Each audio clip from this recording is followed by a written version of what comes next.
이 시간 성경 봉독하겠습니다. 오늘 말씀은 요한일서 2장 15절에서 17절 말씀입니다.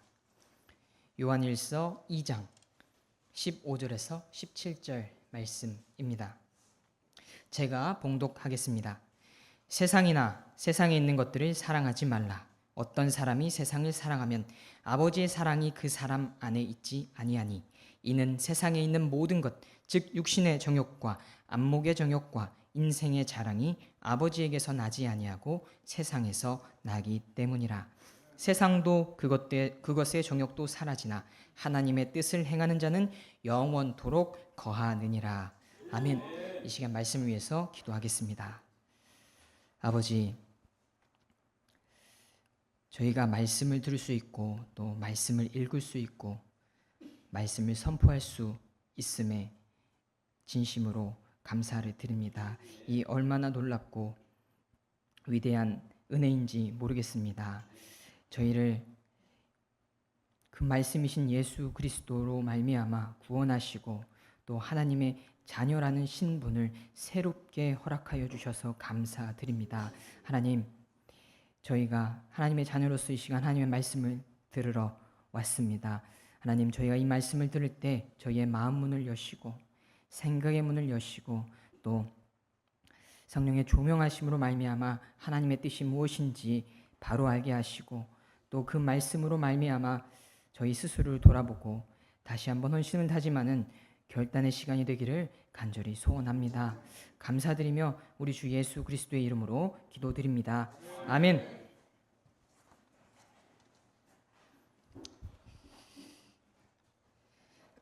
네. 오늘 다룰 본문의 전 문맥이죠. 전 문맥 요한일서 2장 12절에서 14절은 담임 목사님께서 올해 2월에 그리스도인들의 영적 성장이라는 제목으로 말씀을 전해 주셨습니다.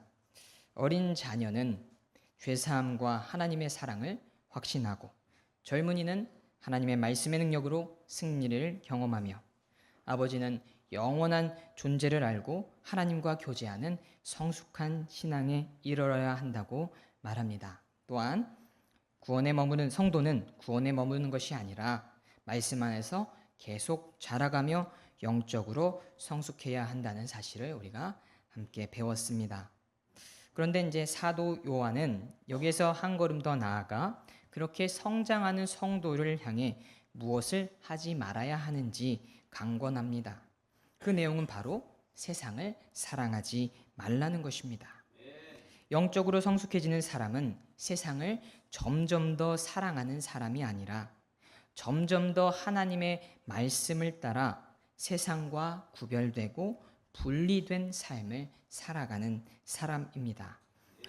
오늘은 요한일서 2장 15절에서 17절을 통해 세상은 무엇인지 그리고 성도는 세상을 향해 어떤 태도를 지녀야 하는지 살펴보도록 하겠습니다.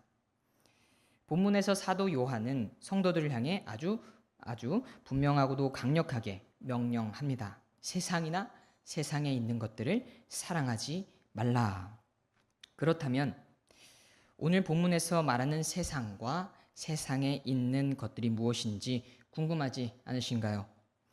세상이 무엇인지 조금 더 이해할 수 있다면 오늘 함께 나눌 하나님의 뜻이 더 깊이 다가올 것입니다.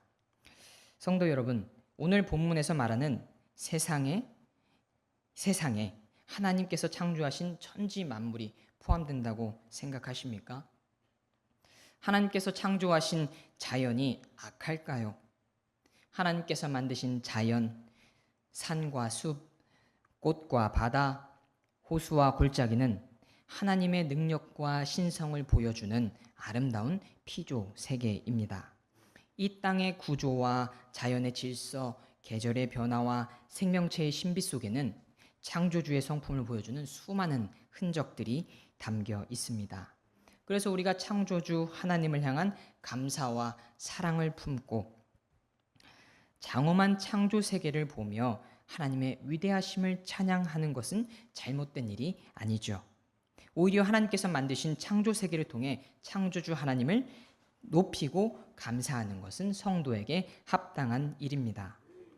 또한 본문의 세상은 인간이 만든 모든 문명과 문화 자체를 뜻하는 것도 아닙니다.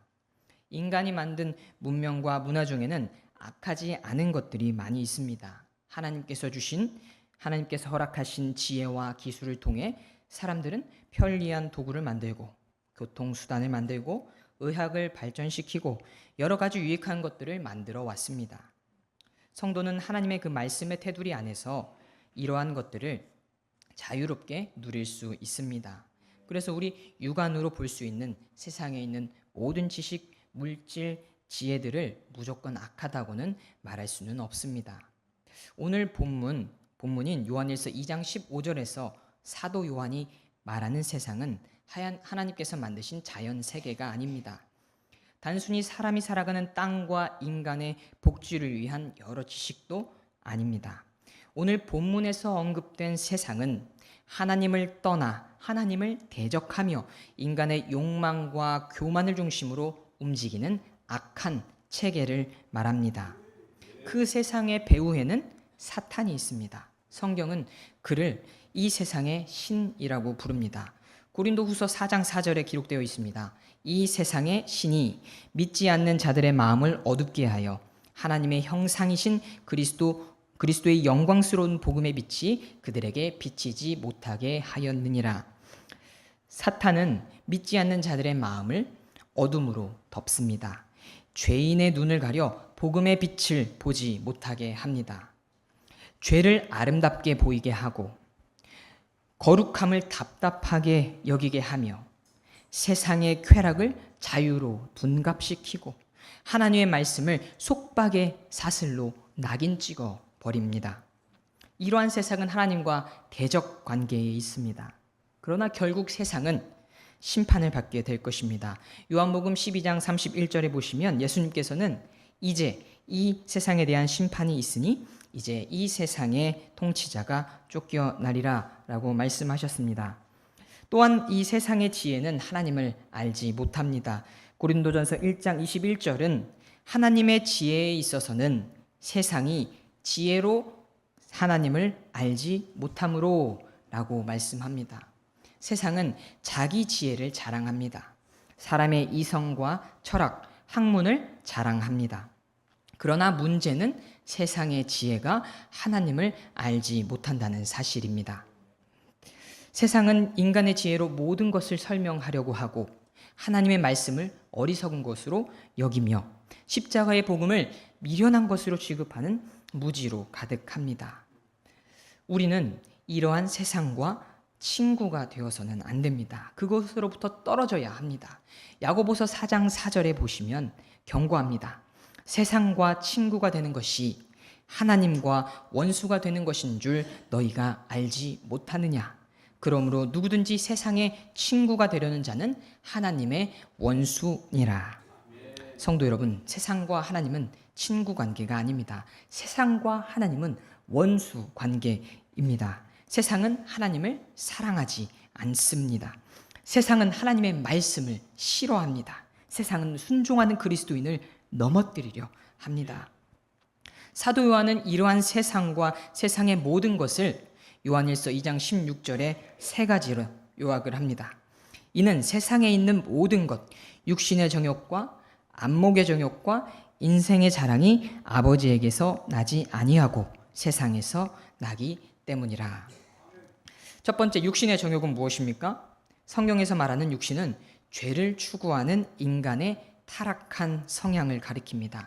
곧 죄의 지배를 받고 하나님을 대적하며 하나님의 뜻에 불순종하려는 본성을 뜻한다고 할 수 있죠.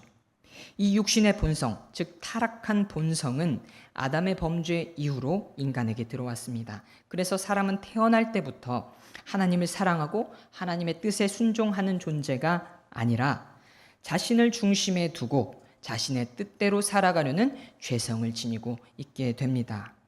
사도 바울은 갈라디아서 5장 19절에서 21절을 통해 육신의 본성을 지닌 죄인들의 육신적인 그 행위들을 묘사하고 있습니다.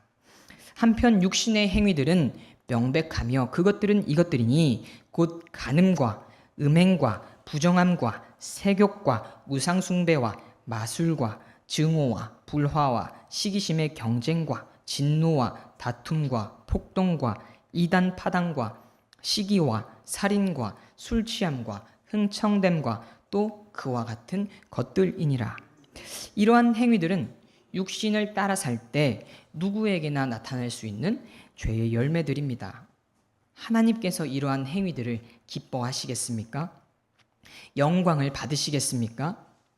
하나님께서 말씀하십니다. 육신 안에 있는 자들은 하나님을 기쁘시게 할 수 없느니라. 두 번째는 안목의 정욕입니다. 안목의 정욕은 눈을 통해 들어오는 죄악된 욕망을 말합니다. 하나님께서 우리에게 눈을 주셨습니다. 눈을 왜 주셨을까요? 눈은 하나님의 창조 세계를 보고 하나님의 영광을 발견하며 말씀을 읽고 선한 것을 보도록 우리에게 주신 귀한 선물입니다. 그러나 이 연약한 인간은 하나님께서 주신 눈을 죄의 도구로 사용합니다. 사탄은 눈을 통해 사람으로 하여금 죄악된 욕망을 부추깁니다. 겉모습은 아름답고 좋아 보이며 매력적으로 보이는 것들을 통해 정욕이 가득 차도록 유혹합니다. 우리는 이브를 유혹한 뱀의 수법을 잘 알고 있습니다.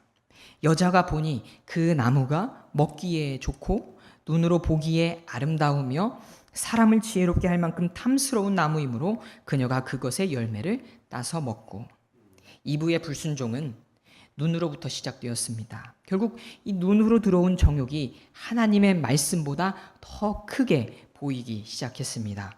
그리고 그 결말은 우리가 너무나 잘 알고 있죠. 오늘날 이 시대는 안목의 정욕이 그 어느 때보다 강하게 사람들을 붙잡고 유혹하는 것 같습니다. 이 스마트폰 하나만 있으면, 손에 들면 세상의 온갖 영상과 사진과 광고와 오락이 우리 눈앞에 쏟아집니다. 수많은 매체와 정보는 사람의 눈을 붙잡고 계속해서 더 강한 자극을 찾게 만들고 있는 현실 속에서 우리가 살아갑니다. 사람은 눈으로 보고 즐기는 것에 점점 더 익숙해집니다. 우리도 역시 우리가 인식하든 인식하지 못하든 쉽게 스마트폰에 눈을 빼앗기고 마음을 쏟아버립니다. 성도 여러분, 이 안목의 정욕이라는 홍수 속에서 우리는 우리의 눈을 지켜야 할 것입니다. 눈에 들어오는 모든 것이 마음에 들어오도록 허락하지 마십시오. 눈이 무엇을 보고 있는지, 마음이 어디로 향하고 있는지, 생각이 무엇으로 채워지고 있는지를 우리는 날마다 늘 살펴야 할 것입니다. 마지막 세 번째, 인생의 자랑입니다. 인생의 자랑은 말 그대로 자기 자신이 가진 것들을 자랑하며 자신을 높이는 교만한 태도를 말한다고 할 수 있습니다. 사람은 자신의 학력, 직업, 재산, 외모, 가문, 자녀, 지위, 명예, 인간관계, 성공 등을 자랑하고 싶어 합니다. 사람들은 자신이 무엇을 가졌는지, 무엇을 이루었는지, 누구를 알고 있는지, 자녀가 얼마나 잘 되었는지를 통해 자신의 가치를 증명하고자 합니다. 그런데 하나님께서는 야고보서 4장 16절에 이렇게 말씀하십니다. 이제 너희가 스스로 자랑하는 것을 기뻐하나니 그러한 기쁨은 다 악한 것이니라. 성도 여러분, 잘 생각해 보면 우리가 가진 모든 것은 하나님께서 주신 것입니다. 우리의 생명도 하나님께서 주셨고, 건강도 하나님께서 주셨으며, 재능도 하나님께서 주셨고, 물질도 하나님께서 주셨습니다. 우리가 스스로 성취한 것처럼 보이는 모든 것들이 하나님의 은혜가 없었다면 결코 가능하지 않았습니다. 그런데 사람이 그것을 자기 공로인 것처럼 붙잡고 자랑한다면 그것은 하나님께 드려야 할 영광을 자신이 가로채는 일이 됩니다. 그러면 우리가 해야 할 일은 무엇이겠습니까? 내가 영광을 받으려고 하는 것이 아니라 하나님께 영광을 돌리는 일입니다. 그러나 우리가 자랑할 것이 딱 한 가지 있습니다. 갈라디아서 6장 14절에서 바울은 이렇게 고백합니다. 그러나 나는 우리 주 예수 그리스도의 십자가 외에 결코 어떤 것도 자랑할 수 없나니. 바울 사도에게 자랑할 것이 없었습니까? 그가 유대인 중에 유대인이었고 율법으로는 바리새인이었으며 열심으로는 누구에게도 뒤지지 않는 사람이라는 그 엘리트 중에 엘리트라는 사실을 잘 알고 있죠. 그러나 그가 가진 모든 것을 배설물로 여기고 오직 예수 그리스도의 십자가 외에는 자랑하지 않았습니다. 여러분, 사람은 자랑하고 싶어 합니다. 그렇죠? 우리는 자랑거리들을 가지고 있습니다. 저도 그렇습니다. 하지만 그 자랑을 스스로에게 혹은 다른 사람에게 보이는 것이 아니라 하나님을 향한 영광으로 돌리시기를 바랍니다.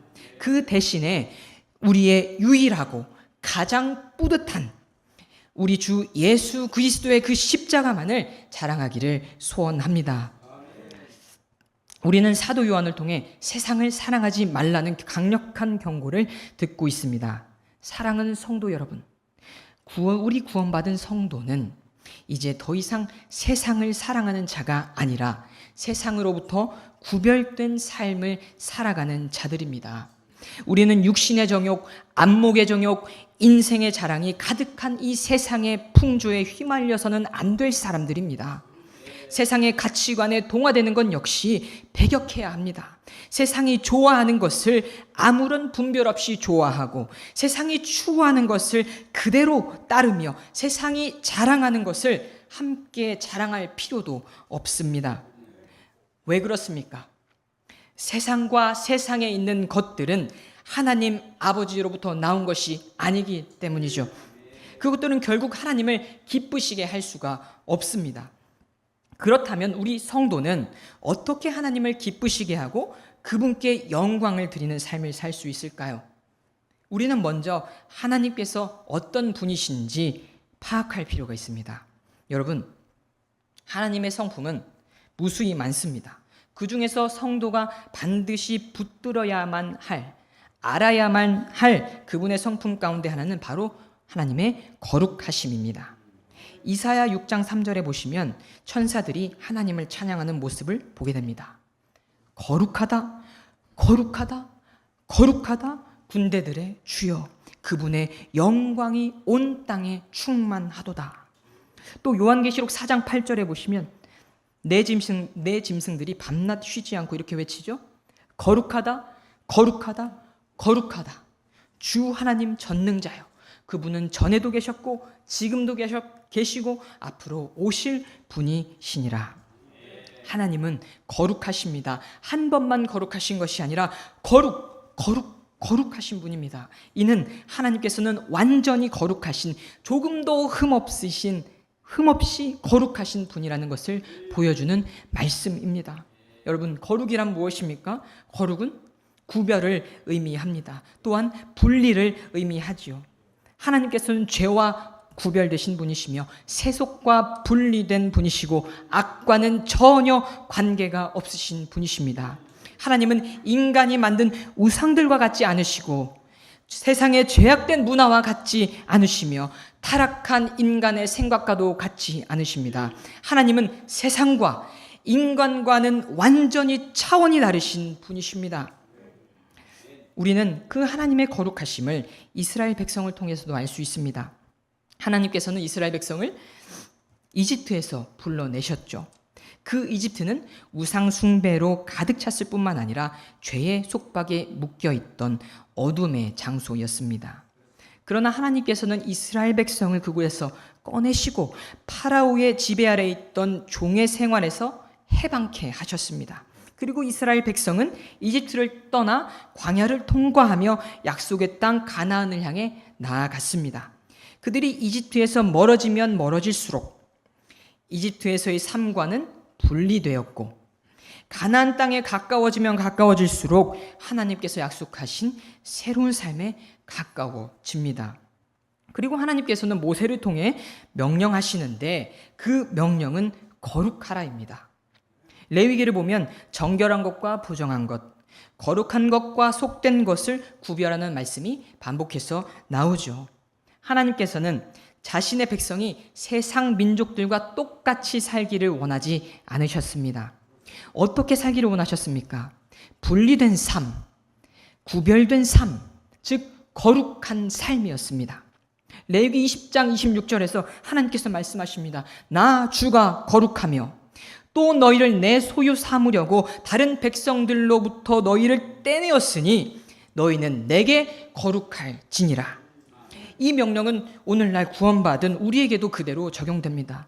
우리의 과거를 한번 보십시오. 우리도 이집트에 있었습니다. 에베소서 2장 2절에서 3절은 우리의 과거의 모습을 말하고 있습니다. 지나간 때에는 너희가 그것들 가운데서 이 세상 행론을 따라 걸었고 공중의 권세 잡은 통치자 곧 지금의 불순종의 자녀들 안에서 활동하는 영을 따라 걸었느니라. 지나간 때에는 우리도 다 그들 가운데서 우리의 육신의 욕심 안에서 생활하며 육신의 생각과 욕망들을 이루어 다른 사람들과 같이 본래 진노의 자녀들이었으나 그러나 긍휼이 풍성하신 하나님께서는 우리를 그냥 버려두지 않으셨습니다. 방치하지 않으셨습니다. 하나님께서는 우리를 죄의 권세에서 건져내셨고 어둠의 왕국에서 구출하셨으며 예수 그리스도의 왕국으로 옮겨주셨습니다. 아버지께서 우리를 어둠의 권능에서 구출하사 자신의 사랑하는 아들의 왕국으로 옮기셨으니 골로새서 1장 13절 말씀입니다. 그리고 우리 성도의 새로운 신분, 변화된 신분이 무엇인지 말씀해 주십니다. 우리가 잘 아는 베드로전서 2장 9절 말씀입니다. 너희는 선정된 세대요 왕가의 제사장이요 거룩한 민족이요 특별 소유 백성이니 이것은 너희를 어둠에서 불러내어 자신의 놀라운 빛으로 들어가게 하신 분에 대한 찬양을 너희가 전하게 하려 함이라. 또 히브리서 10장 10절은 뭐라고 말씀하신지 아십니까? 바로 이 뜻에 의해 예수 그리스도의 몸이 한 번 영원히 드려짐을 통해 우리가 거룩히 구별되었노라. 예수 그리스도께서 십자가에서 자신의 몸을 단번에 영원히 들이심으로 우리는 거룩히 구별되었습니다. 게다가 우리는 그리스도 예수님 안에 있는 구속을 통하여 하나님의 은혜로 값없이 의롭다고 인정받은 존재가 되었습니다. 예, 그렇습니다. 우리는 예수 그리스도로 말미암아 놀라운 신분의 변화를 경험한 자들일 뿐만 아니라 하나님으로부터 의롭다 칭함을 받은 의인이라는 사실입니다. 그러나 우리가 주의해야 할 사항은 우리가 하나님 앞에서 의롭다고 인정받았지만 동시에 우리의 모든 행실이 완전해진 것은 아닙니다. 우리는 여전히 육신의 옷을 입고 있으며 여전히 죄의 유혹을 받습니다. 때로는 세상의 가치관에 흔들리고 육신의 정욕과 안목의 정욕과 인생의 자랑에 넘어질 때도 있죠. 이런 우리에게 하나님께서 명령하십니다. 출이집트한 이스라엘 백성에게 명령하신 것과 마찬가지입니다. 베드로전서 1장 15절입니다. 오히려 너희를 부르신 분께서 거룩하신 것 같이 너희도 온갖 종류의 행실에 거룩할지니라. 너희도 온갖 종류의 행실에 거룩할지니라. 성도 여러분, 우리가 거룩해야 하는 이유는 명확합니다. 우리를 부르신, 우리를 구원하신 하나님께서 거룩하시기 때문입니다. 우리 역시 우리 아버지와 같이 온갖 종류의 행실에서 거룩해야 합니다. 하나님께서 세상과 구별되신 분이기 때문에 하나님의 자녀인 우리도 세상과 구별된 삶을 사는 것은 당연한 이치입니다. 우리의 언행, 생각, 옷차림, 시간관리, 재정관리, 취미 등 우리 삶의 모든 영역에서 구별되어야 합니다. 교회에서도, 가정에서도, 직장에서도, 혼자 있을 때에도, 누군가 함께 있을 때에도 우리 성도는 분리된 삶을 드러내야 합니다. 우리 스스로 고립되라는 말이 아닙니다. 속세를 떠나 산으로 들어가라는 말이 아니라는 것을 잘 아시리라 생각됩니다. 우리는 이 세상에서 소금이고 빛입니다. 구별된 삶, 이 분리된 삶을 통해 이 세상에서 그 역할을 감당해야 하는 것이죠. 그러면 우리는 어떻게 거룩한 삶을 살아갈 수 있는가? 어떻게 세상과 분리된 삶을 살아갈 수 있는가라는 질문이 생깁니다. 이 질문에 하나님께서 우리에게 정답을 알려주십니다. 민수기 15장 40절입니다. 너희가 내 모든 명령들을 기억하고 행하여 너희 하나님에게 거룩한 자들이 되리라. 거룩한 삶을 살아가는 방법. 그 답은 하나님의 말씀을 기억하고 행하는 것입니다. 하나님은 이것을 아시고 이스라엘 백성으로 하여금 삶의 기준을 말씀으로 삼도록 하셨습니다. 먹는 것, 입는 것, 절기를 지키는 것, 예배하는 것, 이웃을 대하는 것까지 하나님의 그 말씀이 이스라엘 백성의 그 중심에 있었습니다. 오늘날 신약 성도 역시 하나님의 말씀을 우리 중심에 두어야 합니다. 삶의 중심에 그 말씀이 자리 잡도록 해야 할 것입니다. 우리가 말씀에 순종하는 이유는 율법을 지켜서 구원받기 위한 것이 아닙니다. 결코 아닙니다. 우리가 행위가 아니라 믿음으로 구원을 받죠. 그러나 구원받은 성도는 하나님을 사랑하기 때문에 그 말씀을 마음에 새기고 순종하는 것입니다. 예수 그리스도를 닮기 원하기 때문에 그 말씀을 따르는 것입니다. 여러분, 우리가 세상의 가치와 기준에서 분리될 수 있는 최선의 방법은 말씀에 순종하는 것입니다.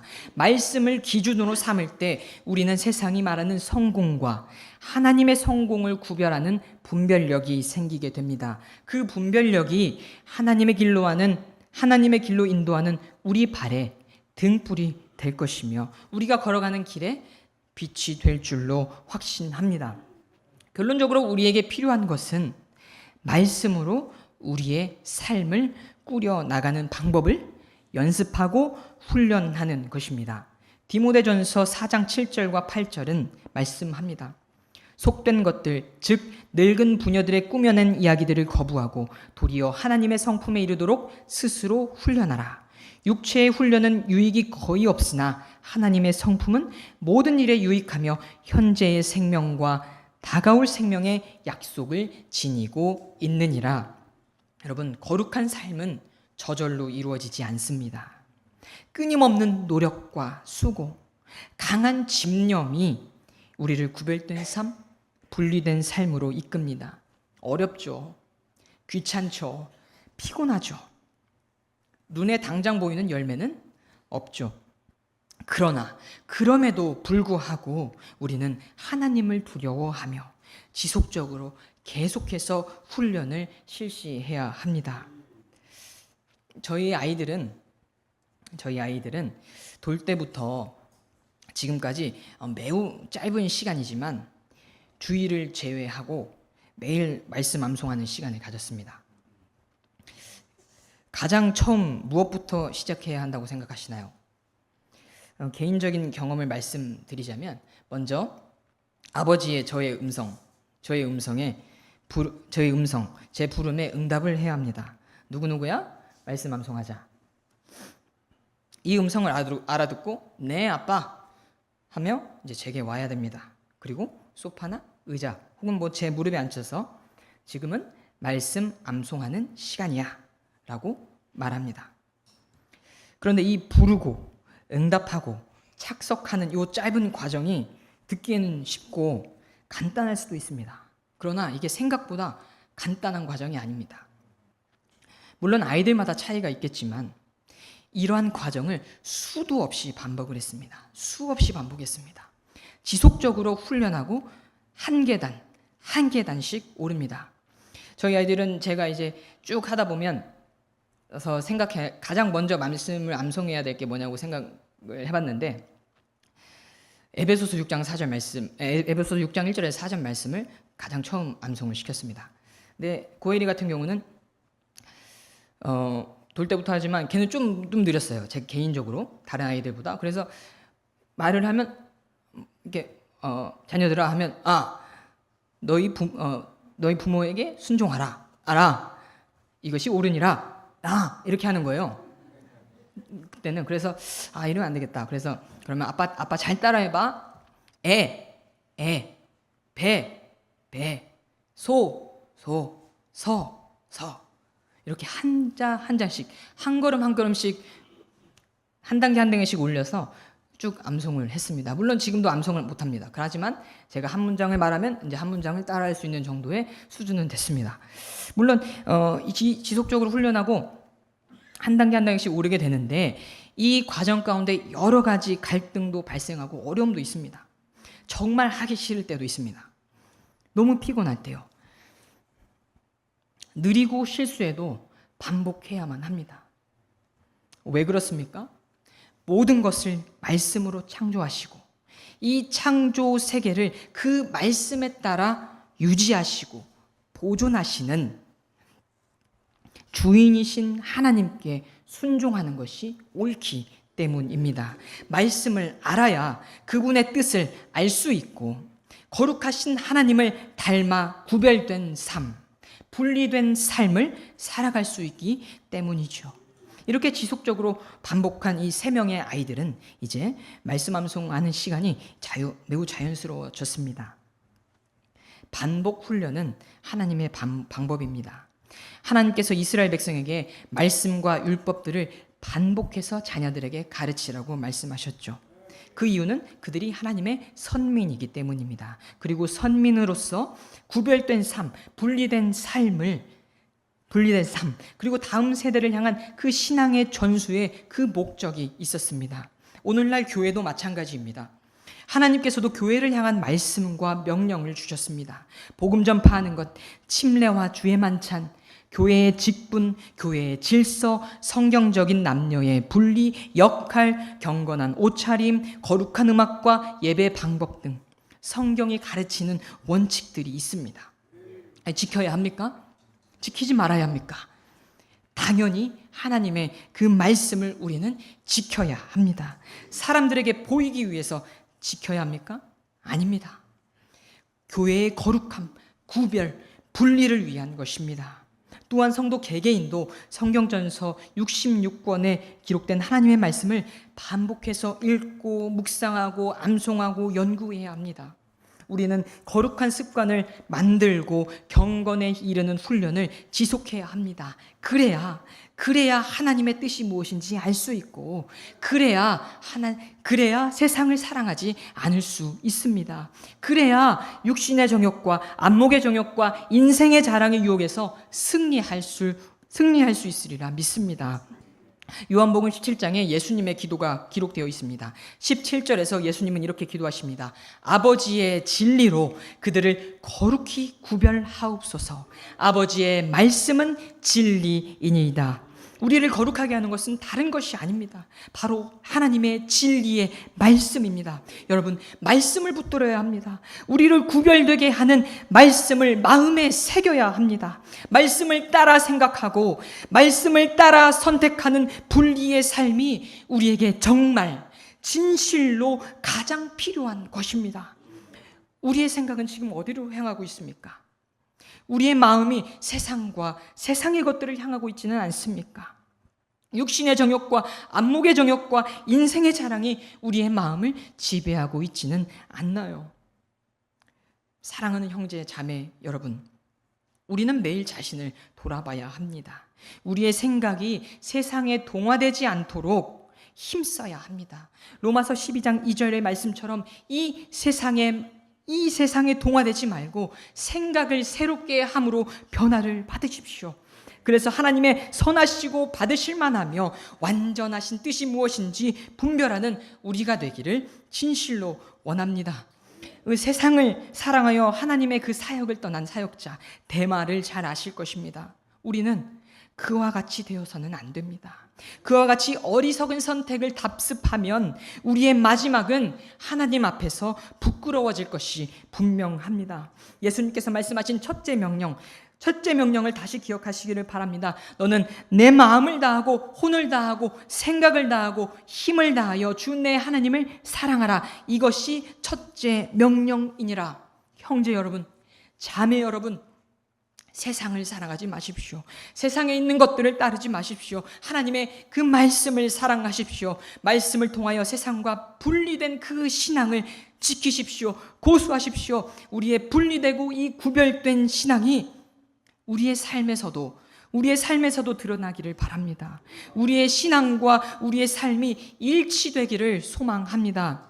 하나님께서 거룩하신 것처럼 우리도 온갖 종류의 행실에서 거룩한 삶을 살아가기를 진실로 바랍니다. 마지막으로 요한일서 2장 17절은 말씀합니다. 세상도 그것의 정욕도 사라지나 하나님의 뜻을 행하는 자는 영원토록 거하느니라. 이 세상은 사라집니다. 세상이 주는 즐거움도 사라집니다. 세상의 자랑도 다 사라집니다. 고린도후서 4장 18절은 오늘 본문 말씀에 힘을 더합니다. 바울 사도의 고백입니다. 우리는 보이는 것들을 바라보지 아니하고 보이지 아니하는 것들을 바라보나니 보이는 것들은 잠깐 있을 뿐이나 보이지 아니하는 것은 영원하니라. 사탄은 세상과 그 안의 것들이 마치 영원한 것처럼 사람들을 속입니다. 사람들은 재물과 과학과 문화와 기술이 인간을 안전하게 해줄 것이라고 믿습니다. 그러나 성경은 분명히 말씀합니다. 세상도 지나가고 정욕도 지나간다. 세상은 결코 우리의 영원한 소망이 될 수 없다. 세상이 주는 물질과 명예와 성공과 인기와 권력과 쾌락은 잠시 우리 곁에 머물 수는 있죠. 그러나 그것들은 결코 영원하지 않습니다. 사람이 죽을 때 그것을 가져갈 수도 없고 장차 하나님께서 이 세상을 심판하실 때에도 아무것도 남아있지 않을 것입니다. 반면 하나님께 속한 것은 결코 사라지지 않습니다. 하나님의 말씀은 영원합니다. 하나님의 왕국은 영원합니다. 예수 그리스도 안에서 얻은 영원한 생명도 영원합니다. 하나님을 위해 드린 충성과 복음을 위해 흘린 눈물, 하나님의 말씀에 순종하며 살아간 삶과 주님의 이름으로 사랑하여 섬긴 그 모든 일은 하나님 앞에서 결코 헛되지 않습니다. 그러므로 하나님의 뜻을 행하는 삶에는 영원한 가치가 있는 것입니다. 하나님께서는 세상으로부터 나오는 것을 기뻐하지 않으십니다. 그러나 하나님으로부터 나온 것, 곧 하나님의 뜻에 순종하며 살아간 삶은 하나님께서 기뻐하시고 기억하시며 영원한 상급으로 갚아주실 것입니다. 사랑하는 형제 자매 여러분, 우리는 갈라디아서 2장 20절의 고백처럼 그리스도와 함께 못 박힌 자입니다. 십자가에 못 박힌 자들입니다. 그리고 우리 안에 우리 자신이 아니라 그리스도께서 살고 계십니다. 그리스도 예수님과 함께하는 우리에게 성령님이 거하시는 성전과 같은 우리에게 삶의 최고의 가치는 더 이상 눈에 보이는 이 세상이 아닙니다. 결국에 사라질 이 세상이 아니라 하나님의 뜻을 행하는 것에 놓여 있습니다. 오직 하나님의 뜻을 행하는 것만이 영원하기 때문입니다. 성도 여러분, 세상도 사라지고 세상의 정욕도 사라집니다. 그러나 하나님의 뜻을 행하는 자는 영원토록 거합니다.